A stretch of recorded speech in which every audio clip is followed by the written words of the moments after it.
কেউ যখন একটা গালি দেয় তখন কবরে একটা সাপ তৈরি হয়। এটা মাথায় রাখতে হবে। আজকের সমাজে গালি জিনিসটা এলো কেন?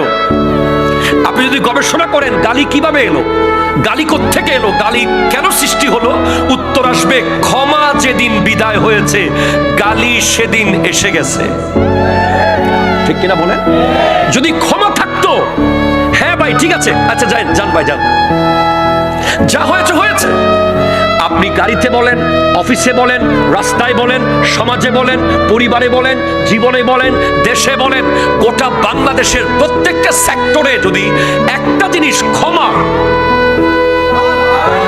নিশ্চিত করা যায়, দেশ 25% শান্ত হয়ে যাবে।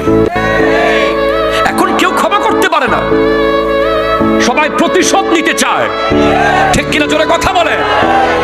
সবাই বলে এই দিন নয়, আরো দিন আছে, দেখে নেব, খবর আছে। কথা কন।